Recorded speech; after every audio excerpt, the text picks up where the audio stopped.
This is the future.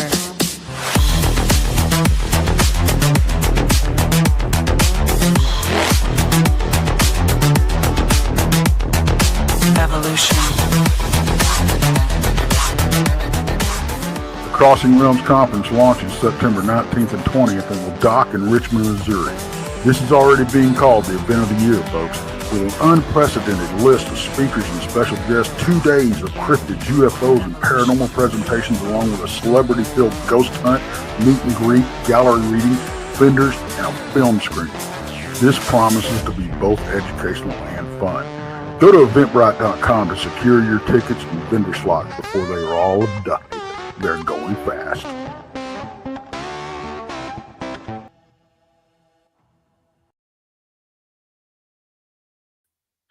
Well, hello, everybody. What's happening?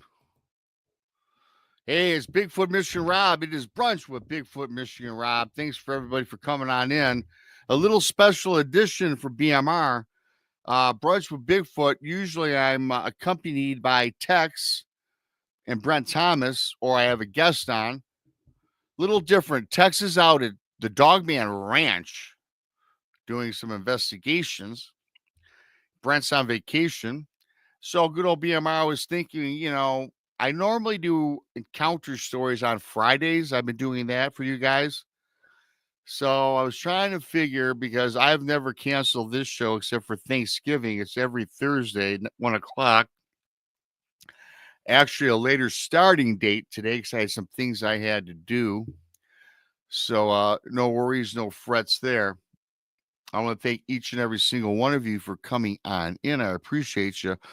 So today's special show, I should say, I've got 2 Bigfoot witness encounters to provide for you guys. I've got a dogman and werewolf encounter for you guys. And I'm going to close it out with an alien hybrid abduction, which is fascinating. So there's 4.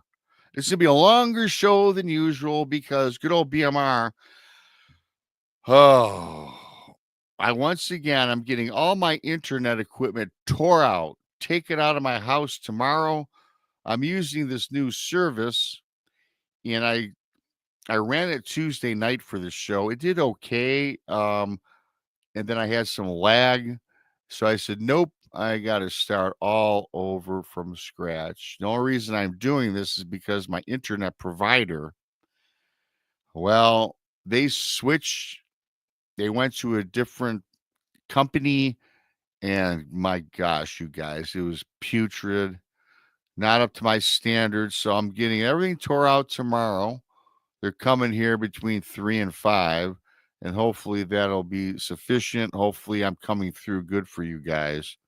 So thank you all for coming on in. Don't forget, if you're new here, please subscribe to Bigfoot Michigan Rob on YouTube, the Blondes and the Booze Paranormal Podcast on YouTube, Texas Front Porch, found on YouTube, Donnie Cho Says Stuff on YouTube, Paranormal Paul, Monica Rollins, Our Paranormal World, all found on YouTube. Thank you so much in advance.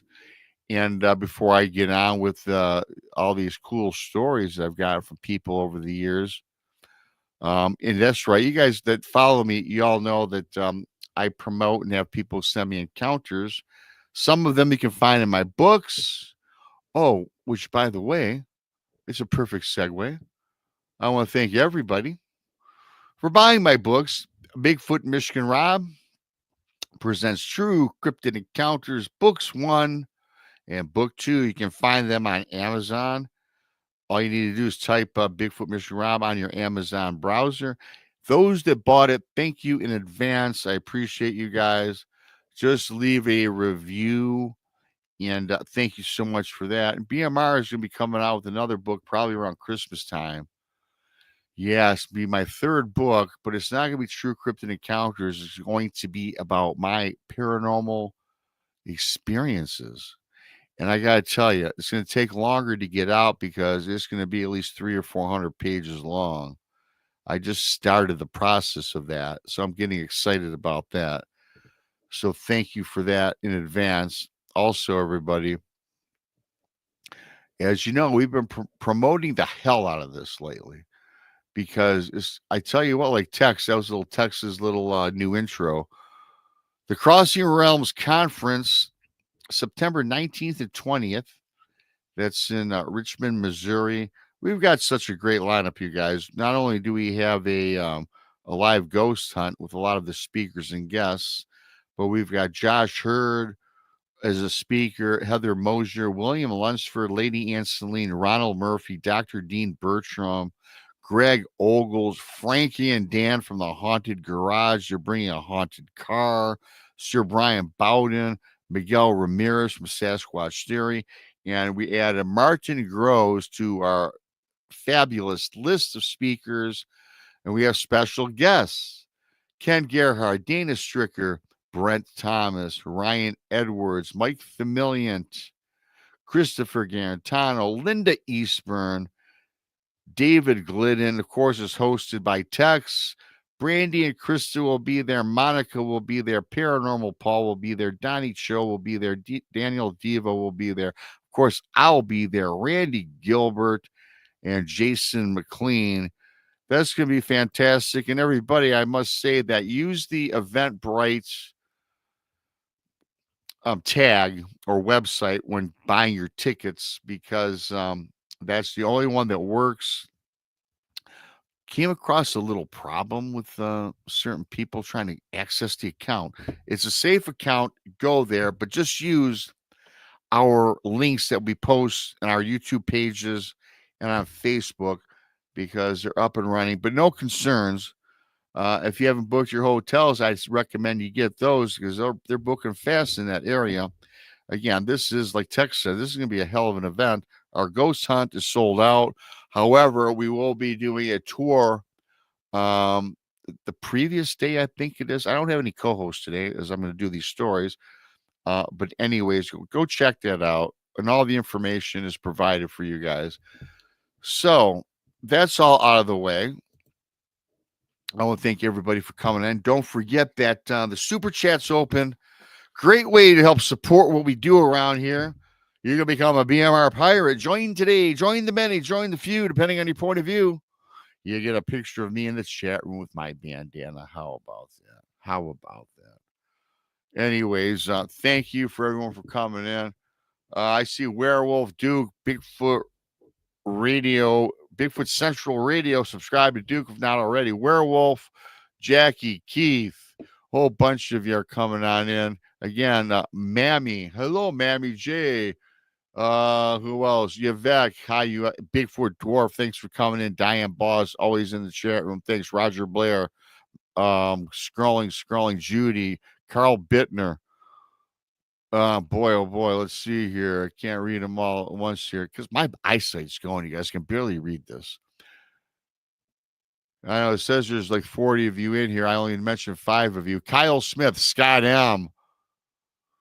Scrolling, Michelle Wilfong. Again, if you guys are new, please subscribe to Bigfoot Mission Rob on YouTube. Nicole S., how you doing? Banshee, how you doing? A lot of new names are popping up all of a sudden. Wow, appreciate that. Thank you ever so much. What a great way to get started here. Keith, hey, thank you for the super chat, Keith. $10. Appreciate you. He may be a member, but he's still a lost boy. Keith is fantastic. I did a show with Keith not too long ago. It was fantastic. Go check that out in the archives. Of course, they're free on the channel. Thank you, Keith. Great way to start the show. So hey, it's Cool Hands in the chat room. Hey, Cool Hand, how's it going? Scrolling down, there's a lot of you. I gotta try to navigate the chat room going solo like this, So, anyways, I appreciate you guys. Leave a thumbs up, subscribe if you're new, and as I said, I've got 4 witness accounts. Again, some are in the book, and some I just got recently that I'm going to go over with you guys. We're going to cover a couple of Bigfoot encounters, a werewolf / dogman encounter, and an alien abduction. So it's going to be kind of a lengthy show as I won't be on Friday. So if you don't want to stay for the whole show, I get it. You got things to do. Just hit the like button, of course, on your way out. So enough of all that. Enough of that. I'm going to get this party started here. And this is something I received about, I think, I get all these stories that come on in.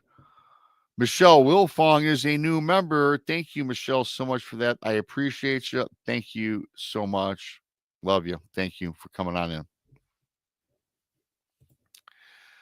So, again, going back, I get these throughout the years. There's so many that I have not reported or told you guys. Some I have, some I haven't. And I'm just going to move on with this and get it started. We're already about 13 minutes into the show. And this is a couple that had an encounter. And as the guy that was telling me this, his name is Steve. The person with the email on this is Steve. Wife is Amy. They said they had this ghostly. They think it was like a Bigfoot encounter. Something manifested, and they're trying to wrap their hands around this, right? So I'm going to get on with this. He wanted to tell me, hey Rob, one day the sun was just rising. This guy lives in Garden Valley, Idaho. It's located in Boise County, where the Appalachian River flows right through the middle of the valley. He goes on to tell me, hey Rob, man, this was early in the fall of 2017. And they had just received about 6 or 7 inches of snowfall during this day. Rob, not unusual for Idaho, yet the amount was a little bit more than he and his wife had expected. He says the snow was like powder, but it wasn't very heavy. So this guy Steve says he goes back on his deck and he brushes away the snow with his ordinary household broom. He says, Rob, it was cold. The snow was already starting to melt away with the rise of the sun in the background over the horizon. Diane, a member for 13 months. Thank you, Diane. He says, so he was looking out in the back of the house and he saw a lot of animal tracks.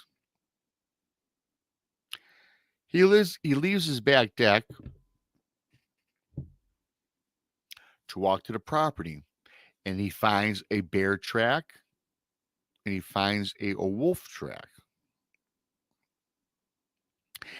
Rob, I think it was that of the gray wolf. Not sure if that was his guesstimation, I guess. He said he found it very strange to have these animals roam so close to his house. He says, yeah, Rob, I've seen these animals on the property a handful of times, but they're typically maybe 100 yards out from his property. But he says that these tracks was kind of alarming because the proximity just surrounded his home. He moved into this home back at the end of 2002. The realtor and the locals of the area did tell him that being so close to the forest and the mountain range in Idaho, that to expect anything, expect wildlife. You're in the middle of the woods, the mountains, the terrain. So he goes on to say, Rob, I wasn't too shocked, and he just figured it was only a matter of time before the elements of the wild or wildlife would get closer than he wanted. He did not have any pets. It was just himself and his wife. His wife's name's Amy, and they were married for about 10 years. They've been together. He says the further that he walked out on his property, that he came across some tracks that he literally could not explain. He said that the tracks, as he says, Rob, they were very wide and very long. He said he did not have a tape measure, but he says if he had to guess, he says, Rob, I think maybe they were like maybe 20 inches long, maybe 7, 8 inches wide. He says, though, what really floored him was what appeared to be at least 2 or 3 toe-like impressions. He says the snow was starting to melt. He attributes the snow melt, the tracks expanded with the wind. So he thought it was strange, but he figured that the expansion of these prints is because of the elements and the weather change.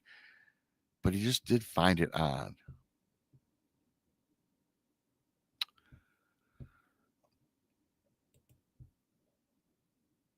The girl and her gong. Hey, thank you. She's been a BMR player for 15 months.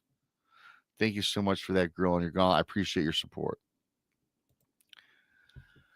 So again, these impressions are very strange. So he continues to follow the tracks for several more yards, and then they just stopped. So at this point, he's kind of apprehensive, doesn't know what these tracks are. They're unfamiliar. He gets a little bit of anxiety. It starts to kind of rush in his head, this, that, and the other. He went back to the house, but he didn't tell his wife, Amy, about it. He just wanted to brush it off and thought, again, it was because of the elements making these weird prints outside of the actual bear and wolf prints he did find earlier. He goes on to say that he did have to tell his wife, though, you guys, about the bear and wolf tracks, not mentioning the other unexplainable tracks. He just wanted his wife to be aware, have her head on a swivel, because wolves and bears are looming close by. So as it turns out, a couple of months went by and life went back to usual. Kind of forgot about all the things he's seen. Nothing was going on. He says, Rob, I kind of laughed it off, and yeah, I have to expect this from the animals that surround us. And he went on about his life.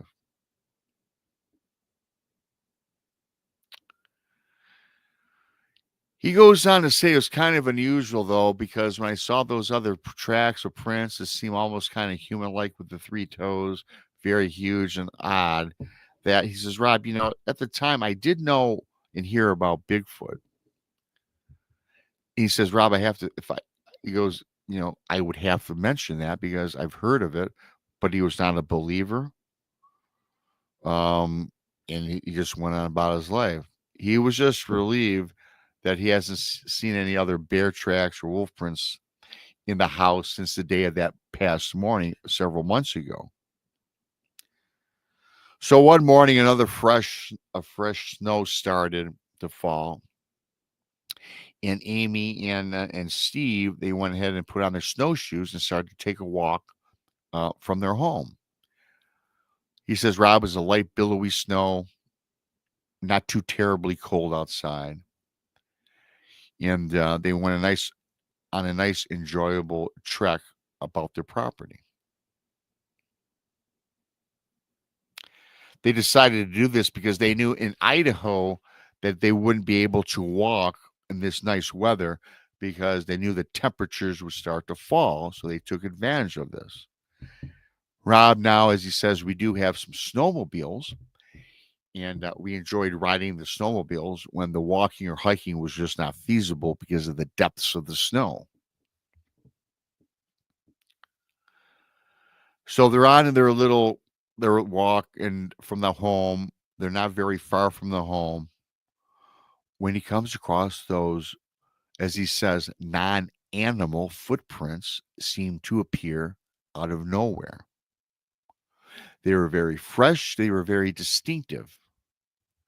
Amy asked Steve, who in the hell is walking around here barefoot?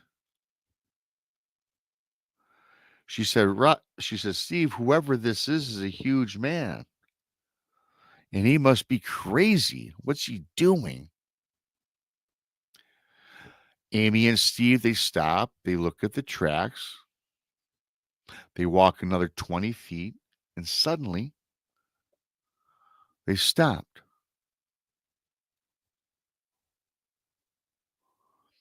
Amy and Steve look out into the distance for any sight of a human being, any person that was walking around barefoot. Well, they didn't see anybody. Rob, as Steve says to me, now the most eerie thing that he's ever seen in his life, he witnesses. He says, Rob, directly in front of us, we notice a bit of the powdery snow kind of puff out. It was like puffing out of nowhere.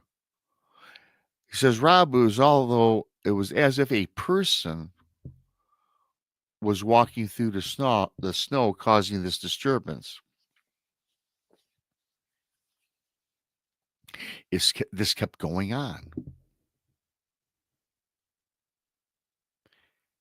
Then all of a sudden, the footprints appeared to get closer to them. And the footprints would keep stopping. They'd be going on and off. They were bewildered. What's going on here? What type of anomaly is this? Footprints puffing out snow, and they're leaving tracks, and they're stopping, they're going, they're vanishing, they're going back and forth. So Steve and Amy, they're perplexed. They both were in a little bit of shock. Steve says something paranormal is happening. Not a fan of the paranormal either, he says, much like he didn't believe in Bigfoot. He says, oddly enough, we weren't frightened, but how come these tracks, or how are these tracks being formed without an actual physical presence? They continued to follow the tracks, and they saw these plumes and these puffs of snow appearing. And now they start leaving bigger footprints, human footprints. They just kept appearing. So Amy and Steve got closer up to the river. They ran across their land.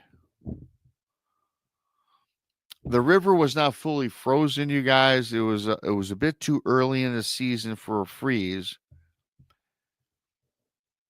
And the river was running very briskly. It was running very fast, faster than usual. You could even see formations of broken ice kind of start to formulate atop of the river.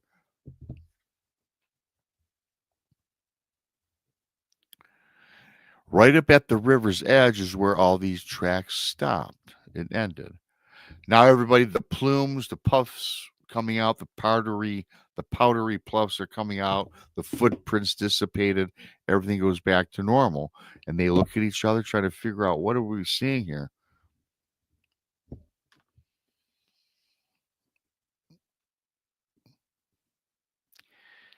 Rob, as Steve says to me, he says, hey, the story takes a little bit of a different turn.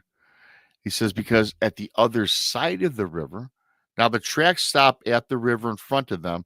Now this couple, Steve and Amy, they're looking across to the other side now of the river, where they see a manifestation of a huge human-like figure suddenly appear. They said it was very transparent. Rob, I could see right through this. It was not human, looked not like an animal. Steve goes on and tell me, Rob, it looked directly at us. And from this transparent figure, bright blue eyes appeared, and they were very distinguishable. And they were more immense from the ghostly frame of this body, of this whatever it is. Then, Rob, it turned from us. It took a few steps and it disappeared. I do not know what this is, Steve goes on to tell me. I have heard of Bigfoot being a spirit among the First Nations. But again, Rob, I'm not a very big believer in Bigfoot, the paranormal. Never had an experience. But I was very amazed on this day and what my wife and I had saw. He says, in an odd way, he felt some enrichment in this. And now today, he's not as much of a skeptic, but he still seeks answers. I thought that was a pretty cool experience. I don't know really what it was, to be honest with you.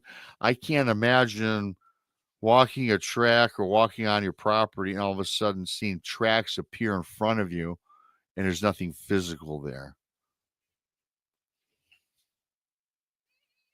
Kind of strange.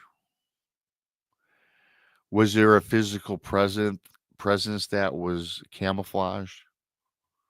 I don't know.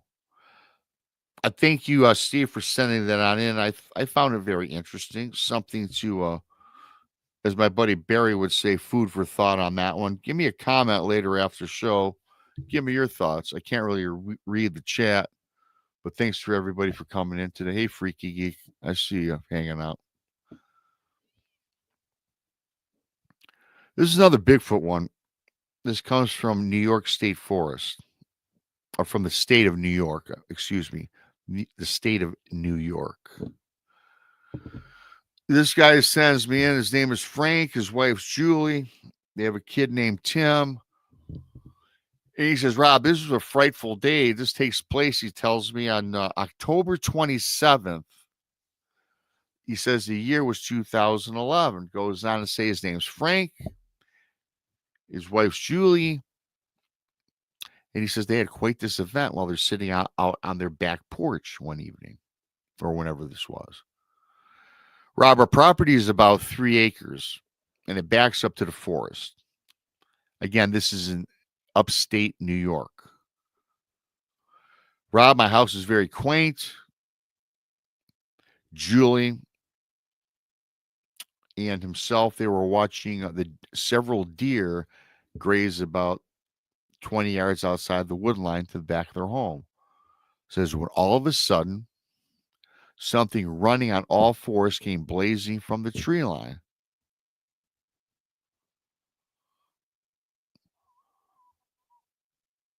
It was blazing, whatever was coming from the tree line, you guys, was approaching the deer that were grazing on all fours. It's charging this deer. It comes from all fours. It stands up. It's upright. It runs for several more feet, and it grabs this apparent deer by the neck or around the neck. And he said it seemed to have twisted, break the deer's neck, then again bipedally ran back into the woods. Rob, Julie, and I were sitting in disbelief. What was this? They go on to tell me that in 6 years living on their property, they had never experienced anything like this ever. In fact, they can't fathom this. They cannot process what's going on. Rob, it's certainly a common occurrence, he says, to see deer and other wildlife on the property, but they never have experienced anything quite like this. And literally the violence of seeing the deer's neck just being twisted by this bipedal creature. Rob, to make this even more frightening is the fluidity, excuse me, you guys, and the graze that this creature that grabbed up this deer had. I started to think, Rob, well, certainly bears are in our area, but they can't walk on 2 legs. Certainly they can, and if you've seen them, they were very awkward when they walk. I think we all know about that. But again, as he repeats to me, it was very graceful, very fluid. Julie and I, again, we've been warned. We know about Bigfoot and Sasquatch. Some said that they exist in this part of upstate New York in which we live. In fact, a friend of them, he goes on to tell me, named Tim, studied a Bigfoot and did some researching about 20 miles north of where they live. Rob, this, that, and the other. We've gone on and watched documentaries about Bigfoot. We've watched some YouTube things. That's how we came across your channel. We've watched local cable television. But Rob, it was always for entertainment until coming across whatever this was that we seen. We had somewhat of a belief, but again, not enthusiasts. It is what it is, pure entertainment. So this guy Frank, he goes and he decides to call his friend Tim up and tell him about what he and the wife had witnessed. After about a day's conversation, within the day, Tim had asked if he'd gone back to the area and gotten closer, investigated this a little bit further. And Frank says, no, I had no interest. I didn't go back. I was kind of spooked, this, that, and the other. We say, well, he's going to come back the next day and check it out.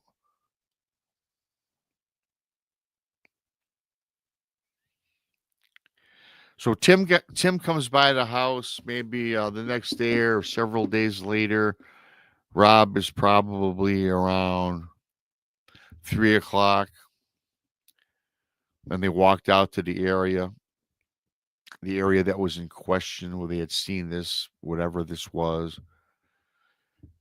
He says his buddy Tim came fully prepared. He came with a camera, a tape measure, some casting equipment, some other materials, binoculars, a sidearm.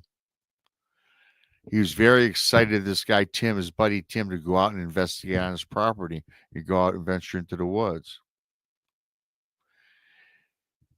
He says, yeah, my buddy Tim, man, he's been researching Bigfoot for about 6 years. He says himself he actually has seen a Bigfoot camping out in Ohio with his family. He goes on to tell Frank and Julie that his encounter, this guy Steve, says that the encounter that he experienced where he saw a yellow eye shine.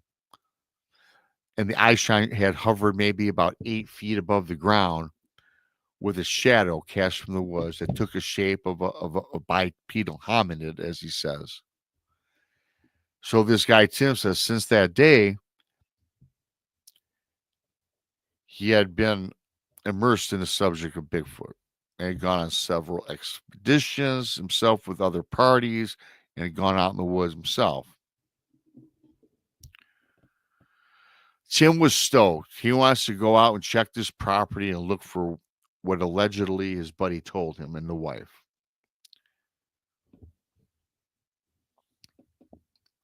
They go out, they approach the area where Julie and Frank's sighting occurred, and Tim started looking for clues or evidence. It didn't take long before they both came across several bipedal tracks still freshly laid upon the grass and dirt on the ground. Clearly the tracks were human-like. One of the tracks was perfect.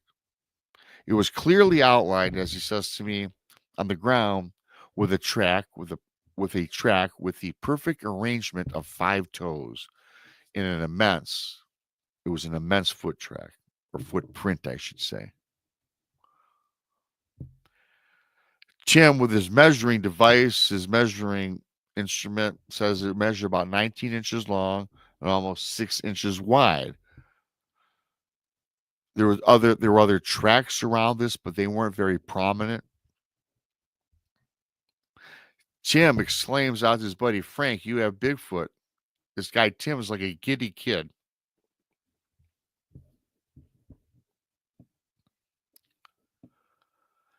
Frank says, to be honest, I felt his enthusiasm. He was excited. He said, all of a sudden, he's like, wow, what's going on? Really? He calls out to the wife, Julie, to come out and have a look at these prints, these tracks. Julie, again, she's very exuberant. They're very excited. So at least these people are excited about this encounter, right? So I guess the question that Frank had is, what's the next step? What do they do further to investigate? Tim went about and grabbed his casting material. and he made a cast of what they saw on this property, went back to the house, and they went together and they put together a plan of action. Julie makes dinner, spent the entire evening into the night, and they're all talking about Bigfoot. So it was decided that Frank and Tim would hike back into the woods the next morning and look for some more evidence and hopefully come across some more tracks. They got up about 6 a.m. the following morning, and Tim and Frank went off on their journey. Julie stayed back at home. She wishes them well, yada, yada. See you later, be safe. Julie was a little apprehensive, though, that her husband was going out looking for the alleged Bigfoot. But she understood and she was intrigued. She wanted to know what's going on here. Tim and Frank set off into the woods directly at the tree line where the Bigfoot was had first emerged, the alleged Bigfoot, and they're off. After an hour or so of hiking, they come across this rather narrow trail where they come up upon a set of tracks almost identical to the tracks left on the property. Tim again set a cast, and after measuring the track, it was about the same measurement from earlier, from the prior experience.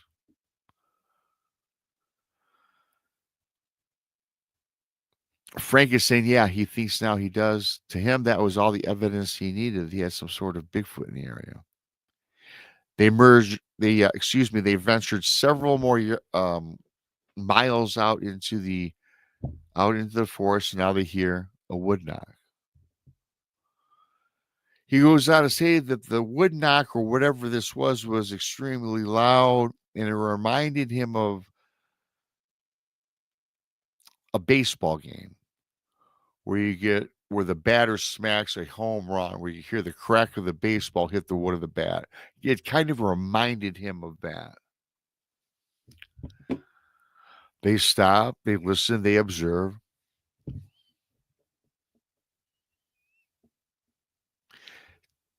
Frank says he has his cell phone handy, and he puts on his voice recorder in hopes of hearing another sound. Hopefully that it could capture this, right? But then he does hear a distance, and he says what he records now is not that of a alleged wood knock or the crack of a baseball bat, but it was an unfamiliar sound. He says, I guess the best way to describe it is like you always hear about the whoop sound. As he goes on to say that he heard that Bigfoot had made. It was like a whoop. 20 seconds later, there's another whoop. However, this whoop, everybody, was coming from a different direction. And it was a little bit further out. So Tim, his buddy, his Bigfoot researcher, investigator, he goes, hey, Frank, my friend, there's not only one Bigfoot here, but I do believe the second whoop was an answer or response to the previous whoop. He thinks they're having a communication of some sort. Frank says, man, my head is swooning with excitement, this, that, the other. And he's like, wow, I have Bigfoot. They venture yet deeper into the woods now. They're now trekking in here. These guys are full blown. They're excited and they're looking.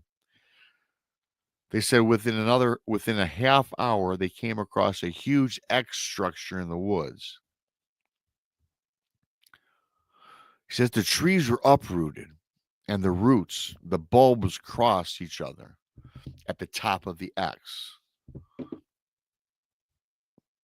With the tops of the trees now, everybody firmly implanted into the ground below. So here's an X structure they come across. It's uprooted. The roots, the bulbs of the trees are up in the air where they cross as an X. and the tops of the trees and the thicker branches of the tops of the trees are ground into the ground. He says the structure was roughly 18 feet tall and maybe 10 to 12 feet wide. Rob, I'm literally flabbergasted. This is unusual. I definitely have something going on here. So he says, going back over all the evidence, first, the encounter that him and his wife Julie had with the deer, which now they believe is a Bigfoot, the footprint, finding yet another footprint, the whoops, the X structure. Him and Tim decided it was time to head back. It was getting late in the day. They go back and tell Julie about the findings.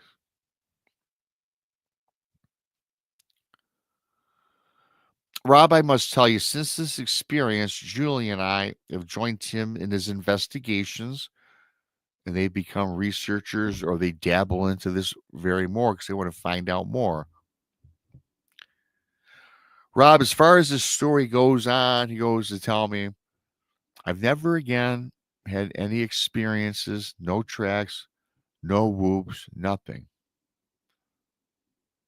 The X structure still remains.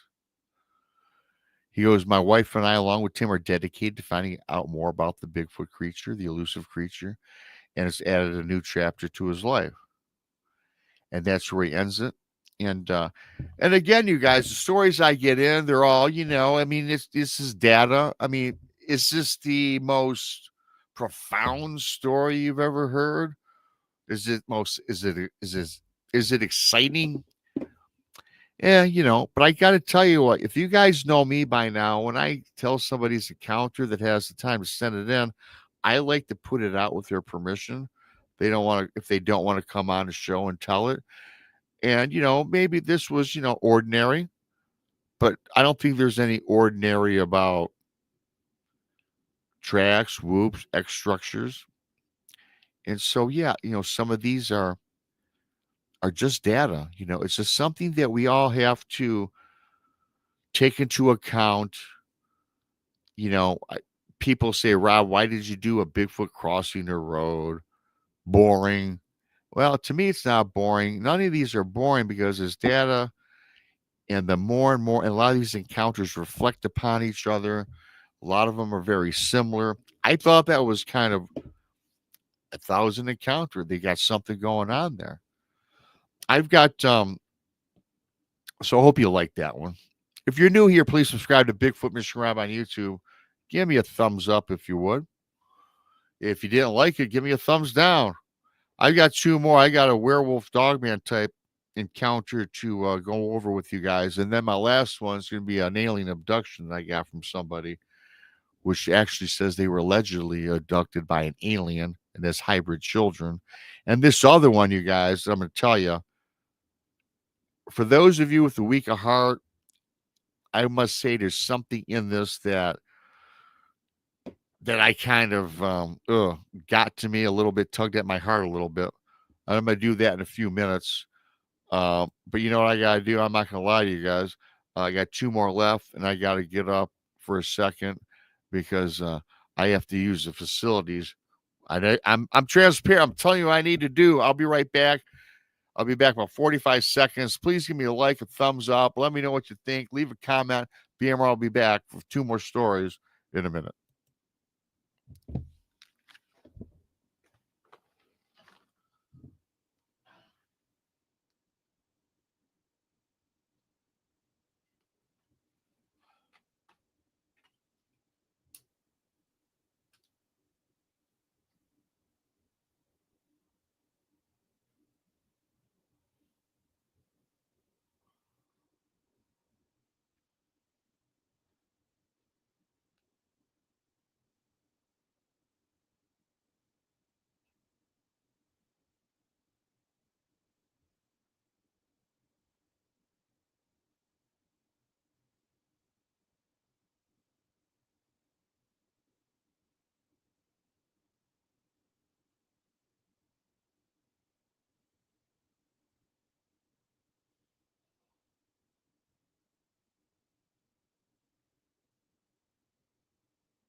I'm back. I tried to make that quick.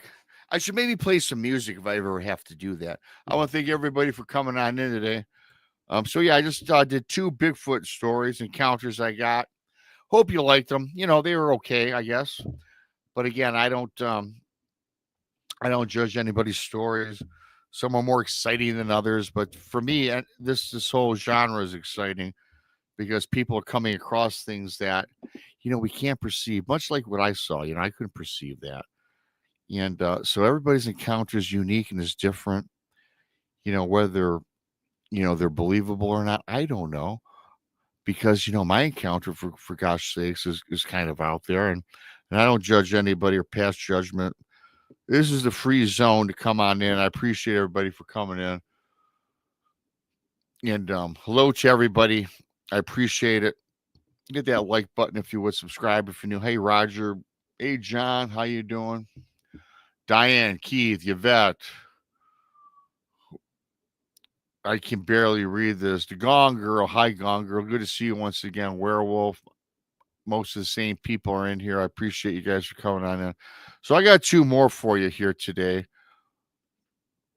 And one, this is a very creepy. It's kind of sad and weird. So I'm gonna forewarn you that it's kind of ghastly, Hi, Freaky Geek. So I'm gonna get on with this one here for all you folks out there listening today.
Ah, I think it was on mute.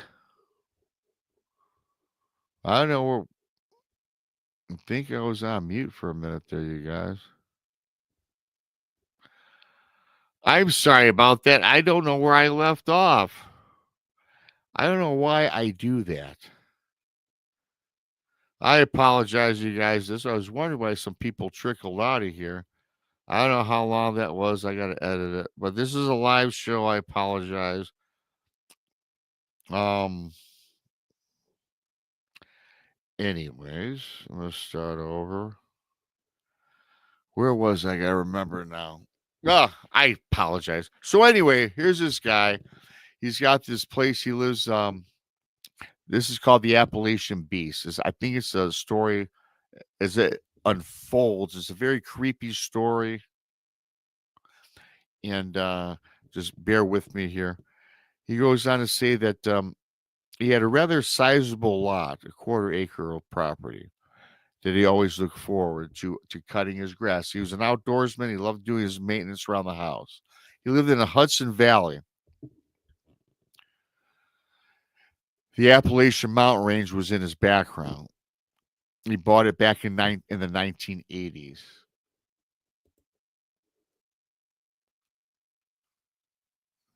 Three minutes or longer, I was out.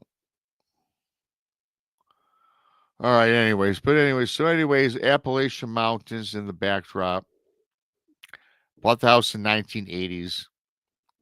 So he goes out to do his yard work. He says, now this encounter, this all starts for him now, though, in the year of 2015. He says his name is Ted. He has a wife, Tina. She's like 39. They have a son, Brad, who was about 16 years old. They had an American quarter horse named Brownie. They named the horse Brownie because of his brown colors. Beautiful animal. It was their pet, much like their dog Spike. He got up in the morning, had some coffee, had some breakfast, and he plans out to mow his property. And he had planned on saddling a Brownie to take a trek through the valley to the foothills of the mountain range to look for an area and scout for an area to go to set up camp and take his family camping. He says, Rob, my grass was a lot longer than usual because I was out working and I was delinquent in doing the maintenance around the house. And so he went out. The grass was very soiled. And he became very apprehensive as he's now approaching his barn because the hinges of his barn door were torn off. And he says both doors appeared to be literally flung a good 10 feet from the entrance of the building. He says it was very alarming because not only were they torn off their hood, were they not only torn off of the barn, but they were over like 100 pounds apiece and they were just flung.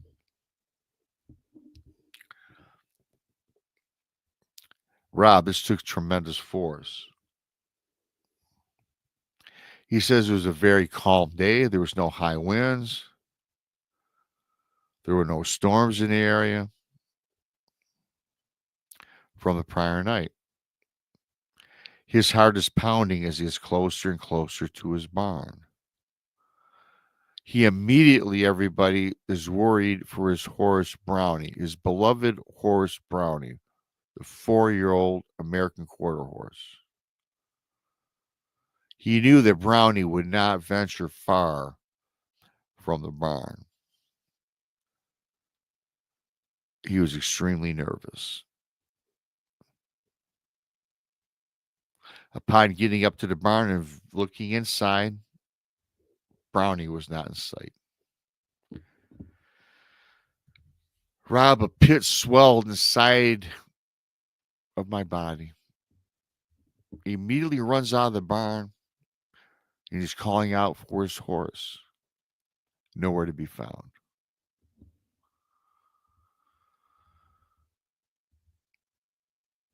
This guy runs back to his house, tells his wife, Tina, what had happened, what he'd seen. He goes and gets his son out of bed and sped off on their terrain vehicle to search for their horse. He says he went northerly towards the valley, and after about 100 yards in, right to the base of now the wood line, this is where he says in his email to me, he gets very emotional.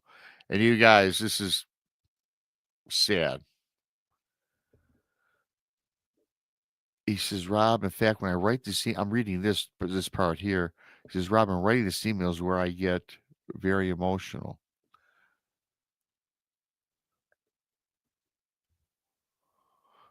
My son and I witnessed this most horrifying sight, which you'll never forget. Brownie, they found Brownie. Brownie's entire rear quarter side was completely ripped from the body. It appeared to be dragged into the woods with a trail of blood leading the way.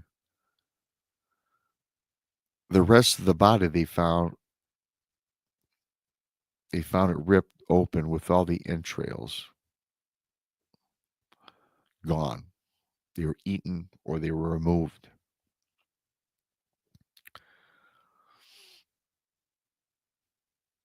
Rob, I can't believe this. I was looking at my horse. I looked at her face. And he goes on, he stops. He was sad. Now he says during this email, he starts to cry about his horse. And I got to tell you, it's gut wrenching. I love animals. This is terrible, but I'm just reporting what's been told to me for you guys.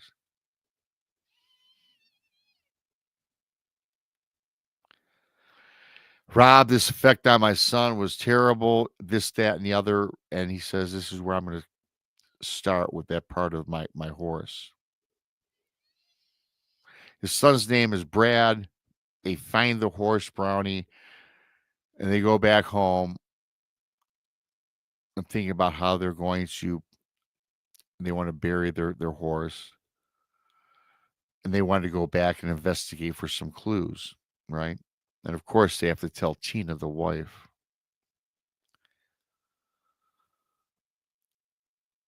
Then the son asks the dad, he says, hey, Dad, after about a few moments of investigating, he asks, Dad, we only have coyotes and bears in these parts. What could have done this to Brownie? I didn't have an answer for my son, he says. And he was right. No big predatory animals roam this part of New York where you live.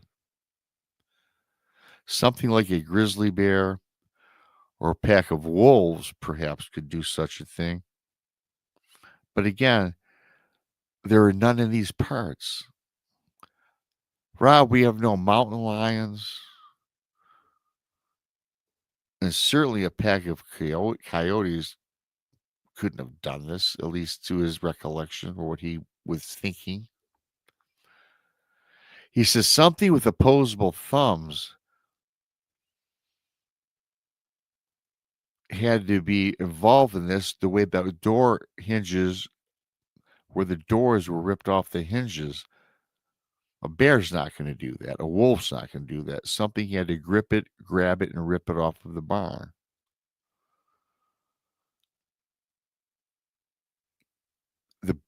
The barn doors were taken off with immense strength. Then he says, then the son noticed something. He called the dad over, and just outside of the barn, about 20 feet, where there laid a set of these tracks, these impressions in the ground.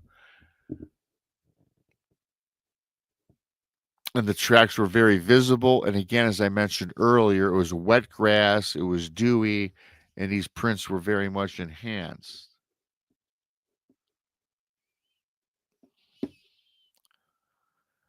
And he says the tracks were bipedal. And they were canine footprints. He goes on to say they measured like 8 inches long. They were about 4 inches wide. noticed a heel, but he didn't observe or see a canine pad. They're almost like human feet, he says. Kind of reminded him of human feet.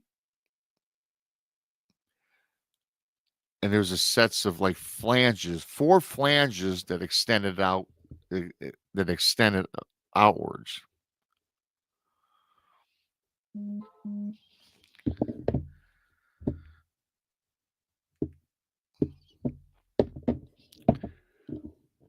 And he says that it looked like the grass was cut into, as if the flanges or the long toes had talons or claws, and they cut deep into the grass. He took a picture with his cell phone and intended to call his friend Jed, who was a hunter and a tracker. Before that, however, Brad, of course, went back to tell this horrible news to the wife, Tina, and certainly had to console her about everything that's been going on. So again, they were gone from the house for a while. Did not tell the wife.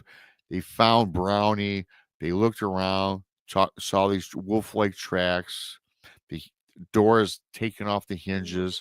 So these guys are spending a bunch of time here, right?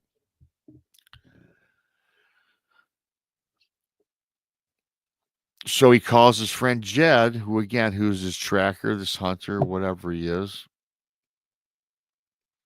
Hey, Walter. Hey, Smokey.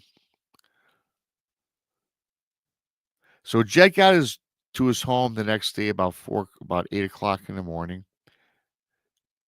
and Jed was ready. And this guy already told Jed about what had happened.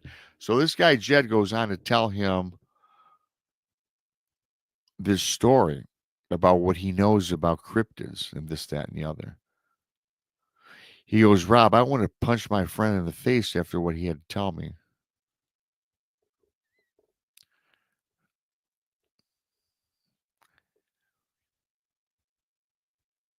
After reviewing the kill site, what barely remained of the tracks, and reviewing the picture, Jed asked him, what do you know about Bigfoot, Dogman, werewolves, this, that, and the other?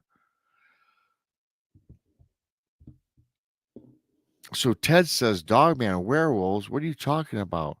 He yells back at him. He goes, what are you talking about? This is absurd. This is an emotional event. My horse has been killed. You're talking about creatures that don't exist? Sensing his anger, Jed told him to relax. He was deadly serious about what was going on. He goes, look, Ted, these creatures do exist. However, you have a much bigger problem. He says he stares at him perplexed, and he asks him to continue. He went on and told him about werewolves, dogmen, and all these other cryptids. Jed went on to talk about cryptids being real, and in some cases, these dog-like creatures have been living and roaming the Appalachian Trail of the Hudson Valley for decades. Jed told him that he had seen 2 Bigfoot and had a dog-like creature run up alongside him on his 4-wheeler at one point. The creature first was on all fours, arose bipedally, racing past him, giving him a hideous grin before it jumped back into the woodline. He can't believe what he's hearing. He's known Jed for over 20 years and never knew that he was involved in this type of activity looking for cryptids. But the one thing about Jed that he told me is, Rob, he is the most honest and down-to-earth person that I'd ever met. He said Jed is the type of guy that he would trust with his own family's lives. Then after a minute of thought, he goes and says, Jed, what's our plan of action? I got to figure out what's going on.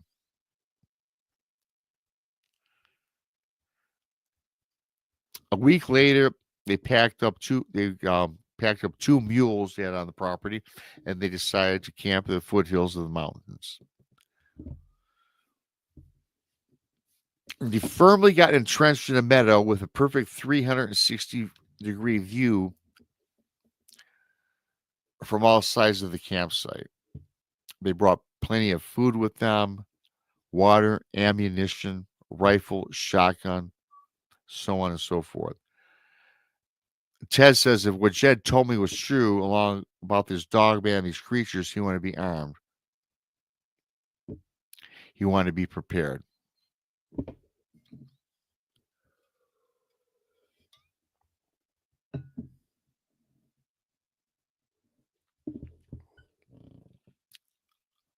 They went out looking. They did not find a single track. They found nothing after 2 days of researching or out venturing in the woods.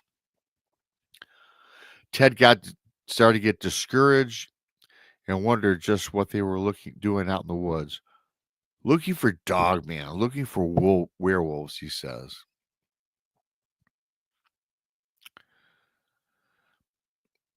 He thoroughly thought that his friend Jed was just out there, and he just wanted to pack it in and say forget it, and just and go back home. So they're out there camping. They're still camping. They're venturing out there. Right around dark, they're sitting around the fire, and they heard a bristling just inside the tree line. Jed and Ted, they stop. They listen. Rob, he says to me, I got goosebumps. I got scared. His skin grew cold, and they heard footsteps. They heard footfall pacing back and forth, laterally down the wood line. The walking quickened; it grew more violent. Then, springing out from the woods, an extremely tall wolf-like creature upon two legs raced directly towards them at a high rate of speed, he says. Then it drops down to all fours, raced in a circle, pacing outside of them. It began to howl, he says. It began to scream. And then all of a sudden, boom, a shot rang out. Jed took one of his weapons, was a shotgun, a rifle, or whatever, and he fires, apparently striking this creature. So supposing now this creature stopped running,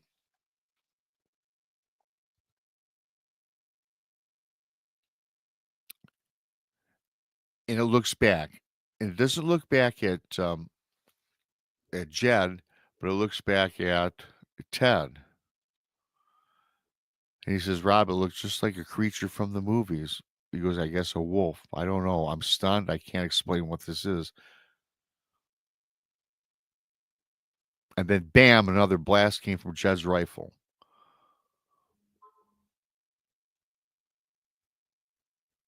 The beast turned to the side, and what he said he saw from the side of this creature's face was weird. The profile now all of a sudden, and he says, Rob, I don't know if I'm imagining this, if I'm in shock or whatever, but the side of the profile of this creature seemed to morph into the face of a male human being.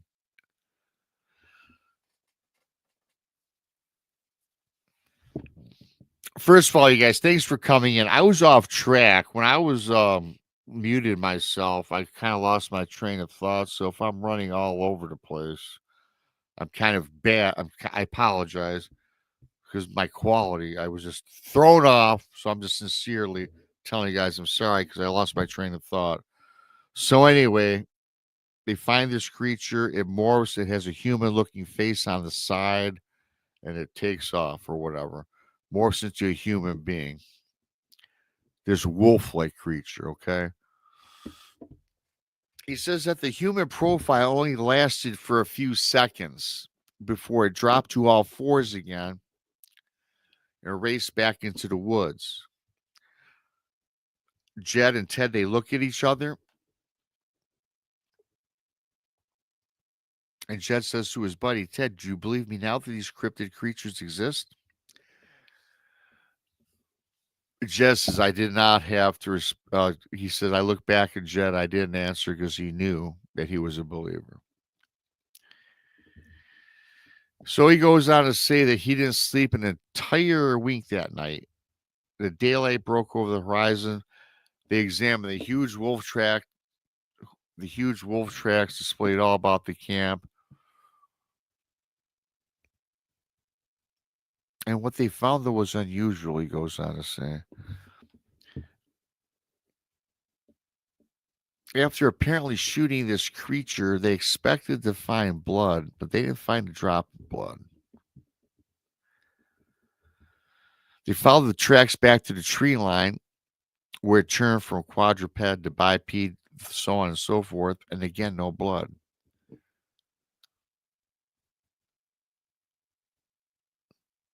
They went further back into the woods, 50, 60 yards. They couldn't find anything. And then they did come across a set of tracks, you guys. And the tracks got smaller. The bigger 8-inch footprints, they appear to get smaller. And now the wolf-like prints, you guys, changed from the wolf-like print into more of a human being sort of footprint with 5 toes. And then the human-like tracks turn back into wolf-like prints. So there's tracks that are human and wolf-like, and they're going back and forth.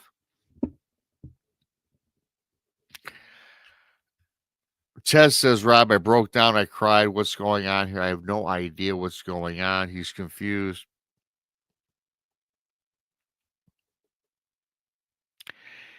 His buddy Jed tried to comfort him, puts his hand on his shoulder, says, man, you got something going on here. He goes, Rob, ever since that frightful night, that incident, he's been hunting the creature ever since 2015. He has not come across anything, no clues, nothing. So he really has no idea what he's seen. I don't know, you guys. That story. Again, I apologize. I got thrown off, and I hate when I mute myself. And I know I shouldn't have to apologize, but it's not like it's not me. It's not what I like to do. So I was just thrown off today. But I hope you liked it. I don't know. Was it a shapeshifter or a werewolf? What was it? I don't know. I just don't know. I hope you liked it. Thanks for bearing with me today because I'll get it back rolling for you guys all next time I do this. But I do appreciate you guys coming in. Like, again, I'm having my internet redone Friday, so you won't see me until probably next week. I appreciate everybody that came in today. And again, I apologize for having the problems that I had earlier. Hit the like button despite it being kind of, okay. I'm BMR. And until next time, go check out the Blondes and Booze tonight. We have a fantastic show for you guys lined up, as they always do. Thank you for those who left the super chats. You have a great night, a great weekend. And until next time, I'm BMR. I'm out.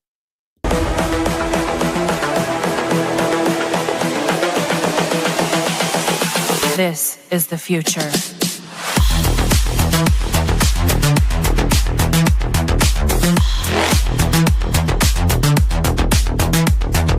Evolution. The Crossing Realms Conference launches September 19th and 20th and will dock in Richmond, Missouri. This is already being called the event of the year, folks. With an unprecedented list of speakers and special guests, 2 days of cryptids, UFOs, and paranormal presentations, along with a celebrity-filled ghost hunt, meet and greet, gallery reading, vendors, and a film screening. This promises to be both educational and fun. Go to Eventbrite.com to secure your tickets and vendor slots before they are all abducted. They're going fast.